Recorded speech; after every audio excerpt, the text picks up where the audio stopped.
Hello friends, good morning. आप सभी को मेरा इस यूट्यूब चैनल स्टडी अप में सुजीत वर्मा स्वागत करता हूं। और आज हम इस वीडियो में पढ़ेंगे यूजीसी नेट पेपर 2, जिसमें हम लोग ज्योग्राफी को पढ़ेंगे। इसमें 10 प्रश्न हैं और 10 में से आप प्रैक्टिस करेंगे हम लोग इसमें 10 प्रश्नों का, जिसमें से आपका कितना नंबर आते हैं आप मुझे कमेंट करके ज़रूर बताइएगा। तो वीडियो के लास्ट तक बने रहिए। तो चलिए स्टार्ट करते हैं। 41 नंबर क्वेश्चन। 41 नंबर क्वेश्चन यहाँ पे कहता है, यदि इससे पहले का वीडियो आप लोगों ने नहीं देखा, ये सेशन 5 है, क्लास 5, इससे पहले भी 4 क्लास हो चुके हैं, तो प्लेलिस्ट उसका बना हुआ है, आप वहाँ से जाकर के देख सकते हैं। चलिए 41 नंबर क्वेश्चन यहाँ पे कहता है कि निम्नलिखित मानचित्र प्रक्षेपों में से कौन सा एक किसी दूसरे मानचित्र प्रक्षेप का संशोधित रूप नहीं है? बहुशंकु, अंतर्राष्ट्रीय, साधारण बेलनाकार, सिनोसाइडल। तो 41 का आंसर करें तो इसका राइट आंसर होगा आपका थर्ड, साधारण बेलनाकार। साधारण बेलनाकार मानचित्र प्रक्षेप किसी दूसरे मानचित्र का संशोधित रूप नहीं है, जबकि बहुशंकु प्रक्षेप एक संशोधित शंकु प्रक्षेप है एवं सिनुसाइडल प्रक्षेप को बोन प्रक्षेप का संशोधित रूप माना जाता है। अंतर्राष्ट्रीय मानचित्र प्रक्षेप बहुशंक प्रक्षेप का संशोधित रूप है।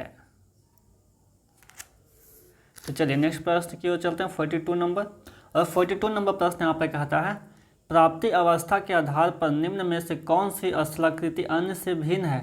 डाइक, परपोषित शंकु, लैकोलिथ, सिल। 42 का आंसर करें तो 42 का राइट आंसर है आपका सेकंड, परपोषित शंकु, है ना। यानी प्राप्ति अवस्था के आधार पर इनमें से कौन सी स्थलाकृति अन्य से भिन्न है? तो परपोषित शंकु जो है वो डाइक, लैकोलिथ और सिल से भिन्न है। कैसे भिन्न है, आइए इसे जानते हैं। ज्वालामुखी उद्गार के समय गर्म एवं तरल मैग्मा ऊपर उठता है, परंतु धरातलीय अवरोधक के कारण दरारें छिद्रों एवं नालियों में भरकर ठोस रूप धारण कर लेता है। तब डाइक, लैकोलिथ तथा सिल का निर्माण होता है। ये तीनों स्थलाकृतियाँ मीन्स डाइक, लैकोलिथ और सिल, ये तीनों स्थलाकृतियाँ पृथ्वी के आंतरिक भाग में बनती है, जबकि परपोषित शंकु का निर्माण धरातल की सतह के ऊपर होता है। यानी परपोषित शंकु का जो निर्माण है वह धरातल के ऊपर होता है, सतह के ऊपरी भाग पर होता है, ठीक है। और डाइक, लैकोलिथ और सील जो है वो धरातल के निचली परत में होता है, ठीक है। तो ये था इसका अंतर, आप लोग समझ चुके होंगे। नेक्स्ट प्रश्न की ओर चलते हैं, 43 नंबर। और 43 नंबर प्रश्न यहाँ पे कह रहा है, निम्नलिखित में से कौन सा युग्म सही सुमेलित नहीं है? यानी 4 में से 3 सही है, एक सही नहीं है। एक तरफ सिद्धांत का नाम दिया हुआ है, आप देख सकते हैं, इधर सिद्धांत का नाम है और इधर प्रतिपादक का नाम है। तो सिद्धांत के नाम के सामने का मैं पढ़ रहा हूँ, उससे आपको बताना है। स्थिर तरंग सिद्धांत हैरिस के द्वारा दिया गया है। संतुलन सिद्धांत न्यूटन। प्रगामी तरंग सिद्धांत मर्रे स्थिर स्थल सिद्धांत। अवतलन सिद्धांत डार्विन के द्वारा दिया गया है। तो बताइए इनमें से 3 सही है, एक सही नहीं है, तो कौन सा ऑप्शन सही नहीं है ये आपको बताना है। तो इसका राइट आंसर है, जो सही नहीं है, 3, प्रगामी तरंग सिद्धांत मर्रे स्थिर स्थल सिद्धांत। इसका राइट आंसर 3 होगा, लेकिन ये सही नहीं है, ये गलत है, ठीक है। बाकी सब सही है। यानी प्रगामी तरंग सिद्धांत हेवेल द्वारा प्रतिपादित है। ये किसके द्वारा है? हेवेल के द्वारा। प्रगामी तरंग सिद्धांत यहाँ पे क्या दिया हुआ है? क्या दिया हुआ है? मर्रे स्थिर स्थल सिद्धांत, लेकिन ये इसके द्वारा नहीं दिया गया है, यह दिया गया है आपका हेवेल। इसे ध्यान रखेंगे, हेवेल के द्वारा दिया गया है, ठीक है। जबकि स्थिर स्थल सिद्धांत मर्रे का है। स्थिर स्थल सिद्धांत जो है ये मर्रे का है, ठीक।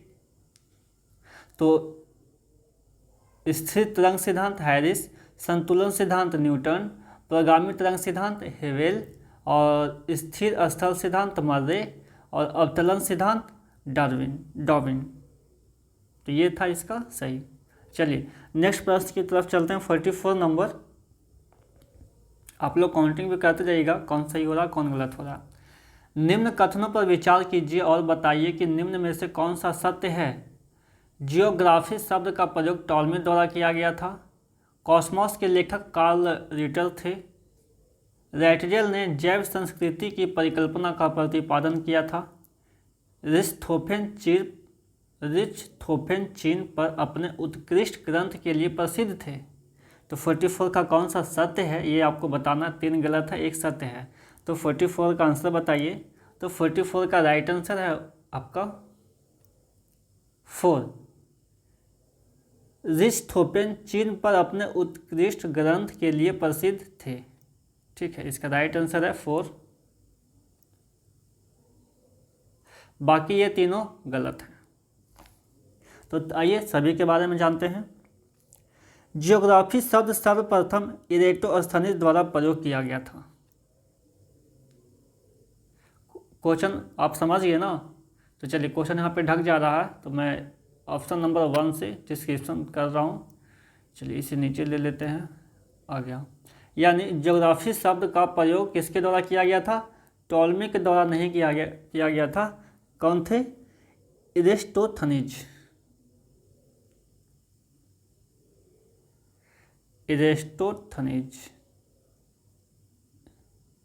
ठीक है, जियोग्राफी शब्द का सर्वप्रथम प्रयोग करने वाले थे। तो यहाँ पे टॉलमी दिया हुआ इसलिए पहला आंसर नहीं होगा। अतः विकल्प 1 क्या हो गया? गलत हो गया। कॉस्मॉस के लेखक हम्बोल्ट थे। कॉस्मॉस के लेखक कौन थे? यहाँ पे कार्ल रिटर दिया गया है जो कि नहीं। कॉस्मॉस के लेखक थे हम्बोल्ट।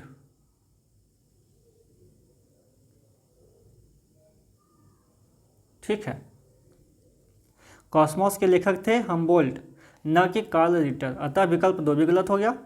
रैटजेल को आधुनिक मानव भूगोल का जनक कहा जाता है। रैटजेल को संस्कृत का नहीं, रैटजेल को संस्कृति की परिकल्पना का प्रतिपादन किया था। नहीं, रैटजेल साहब तो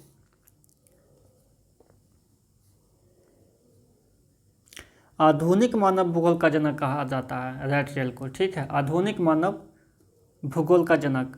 उन्होंने मानव भूगोल से संबंधित तथ्य दिए थे, न कि जैव संस्कृति से संबंधित परिकल्पना का प्रतिपादन किया। अतः विकल्प 3 भी क्या हो गया? गलत।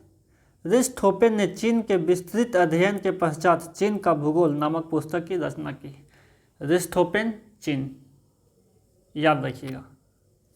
नेक्स्ट प्रश्न की ओर चलते हैं। 45 नंबर। 45 नंबर प्रश्न यहाँ पे कहता है, काफ़ी बड़ा है, छोटा कर देता हूँ। निम्न भूगोल वेताओं को उनमें कालानुक्रम के अनुसार कूट की सहायता से व्यवस्थित करना है। बताइए सबसे पहले कौन थे? हम्बोल्ट, कांट, रैटजेल या रिटर। तो आपको एक अनुक्रम में सजाना है। तो इसका राइट आंसर है आपका 3। पहले सेकंड, पहले 2 फिर 1 4 3। सबसे पहले 2 वाले थे, यानी सबसे पहले कांट। ठीक है, उसके बाद फिर आए हम्बोल्ट, कांट हम्बोल्ट। उसके बाद फिर आए रिटर, कांट हम्बोल्ट रिटर। उसके बाद आए रैटजेल। इस सीरीज को याद रखिएगा, Kant Humboldt Ritter Ratzel, Kant Humboldt Ritter Ratzel. चलिए इसका मैं कालक्रम भी बता दूं। तो कांट जो है वो है ना, वो 1724 से लेकर 1824 कांट। ठीक है, और हम्बोल्ट 1769 से लेकर 1859। ठीक है, और रिटर 1799 से लेकर 1859। ठीक है, और रैटजेल 1844 से 1904। ठीक है, यानी कांट कलर चेंज कर देता हूँ। कांट हमबोल्ट और रिटर जो थे वो सब 1700 में थे, है ना। यानी ये कौन सा शताब्दी आ जाएगा, 18वीं शताब्दी में, और रैटजेल 19वीं शताब्दी में थे। चलिए, जैसे कि अभी क्या चल रहा है 2020, तो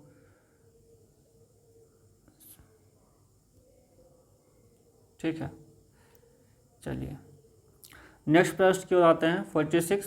46 नंबर प्रश्न यहाँ पे कह रहा है कि निम्नलिखित मानचित्र प्रक्षेपों में से कौन सा विश्व में गेहूं की कृषि दर्शाने के लिए सबसे उपयुक्त है।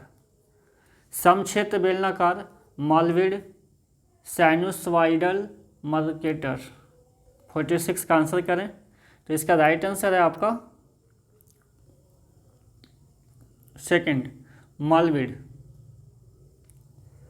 मालवीड प्रक्षेप एक समक्षेत्र प्रक्षेप के कारण संसार के वितरण मानचित्र बनाने के लिए प्रयोग में लाया जाता है, किंतु मालवीड शीतोष्ण कटिबंधीय वितरण मानचित्र के लिए सर्वाधिक उपयुक्त होता है। नेक्स्ट प्रश्न 47 नंबर, निम्न में से किस भूगोलवेता, यहाँ पे भूगोलवेता आएगा, ठीक है, ने मिस्र को नदी का वरदान कहा है। Homer, Herodotus, Columbus, Varenius. 47 का आंसर करें जिसका राइट आंसर है हेरोडोटस। हेरोडोटस भूगोलवेता मिस्र को नदी का वरदान कहा है। हेरोडोटस को इतिहास का पिता कहा जाता है। उन्होंने नील नदी का वर्णन करते समय डेल्टा शब्द का प्रयोग किया था तथा मिस्र को नील नदी का वरदान कहा जाता है।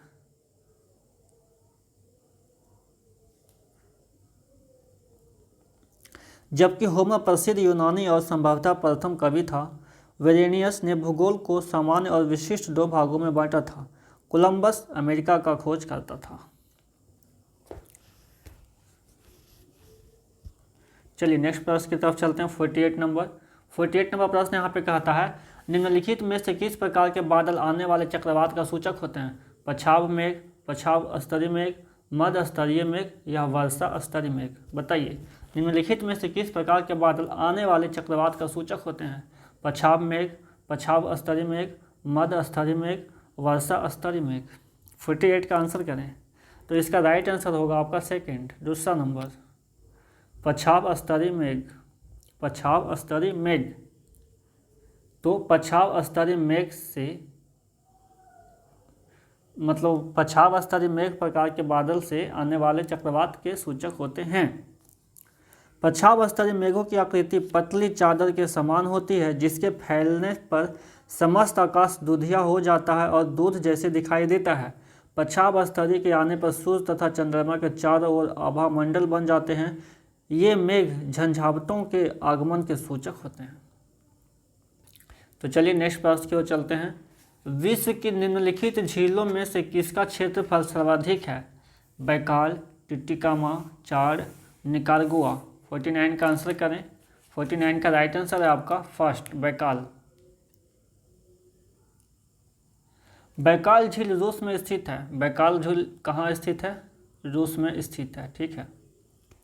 इसका क्षेत्रफल 31,492 किलोमीटर है। 31,492 किलोमीटर, ठीक। यह उपरोक्त में से विश्व की सर्वाधिक बड़ी झील है, यानी ये चारों में से टिटिकामा, निकारागुआ, चाड और बैकाल में से सबसे बड़ी झील है बैकाल। इसके पश्चात द्वितीय स्थान चाड का है। पहला पर यह हो गया, द्वितीय स्थान पर चाड का है, ठीक। यह नाइजीरिया में स्थित है। चाड कहाँ स्थित है, नाइजीरिया।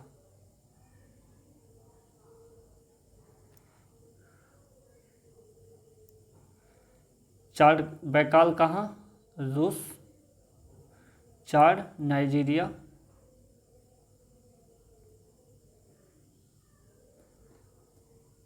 इसका क्षेत्रफल 15,540 है। 15,540 वर्ग किलोमीटर है। टिटिकाका का क्षेत्रफल 9,065 है। टिटिकामा का है 9,065 किलोमीटर स्क्वायर, तथा यह पेरू बोलीविया में स्थित है। टिटिकामा कहाँ है? पेरू, बोलीविया में है। ठीक। निकारागुआ का क्षेत्रफल 7,697 7697 7,697 वर्ग किलोमीटर है, जो निकारागुआ में स्थित है। ठीक है, निकारागुआ में ही स्थित है, उसी के नाम पे इसका नाम पड़ा होगा। तो चलिए ये समझ गए। अब लास्ट प्रश्न क्या आते हैं 50 नंबर 50 नंबर प्रश्न यहाँ पे कहता है, भारत के किस राज्य समूह में सबसे अधिक सौर ऊर्जा उत्पादन क्षमता है? हिमाचल प्रदेश एवं उत्तराखंड, अरुणाचल प्रदेश एवं सिक्किम, गुजरात एवं राजस्थान, हरियाणा एवं पंजाब। 50 का आंसर करें। इसका राइट आंसर है आपका 3, गुजरात एवं राजस्थान। वस्तुतः सूर्य कभी न खत्म होने वाला ऊर्जा का विशाल स्रोत है, जिसका उपयोग खाना बनाने, जल शुद्धिकरण, विद्युत निर्माण, कमरे को गर्म रखने और फसल सुखाने आदि में किया जा सकता है। यह ऊर्जा उष्णकटिबंधीय देशों में प्रचुरता में उपलब्ध है। इस ऊर्जा को फोटोवोल्टिक सेलों द्वारा सीधे विद्युत में बदला जा सकता है। भारत को वर्ष में 365 दिन औसतन 5 किलोवाट प्रति वर्ग सेंटीमीटर और विकिरण ऊर्जा मिलती है। राजस्थान, गुजरात और महाराष्ट्र में इसका विशेष लाभ उठाया जा सकता है। तो ये थे अब तक के 50 प्रश्न, जो 10 प्रश्न हो गए। तो आशा करता हूँ आप लोगों को ये प्रश्न अच्छे लगे होंगे। यदि अच्छे लगे हैं, आप अभी तक लाइक नहीं किया तो वीडियो को लाइक कर दें और कमेंट करके बताएं कि 10 प्रश्नों में से आपके कितने सही हुए हैं। आप सभी लोगों को धन्यवाद जो हमारे चैनल के साथ में बने हैं। यदि आपने चैनल पर नए हैं, अभी तक सब्सक्राइब नहीं किया तो जल्दी से चैनल को सब्सक्राइब कर दें और बेल आइकन को प्रेस कर दें। तो चलिए फिर नेक्स्ट वीडियो में 10 प्रश्नों के साथ में मिलते हैं।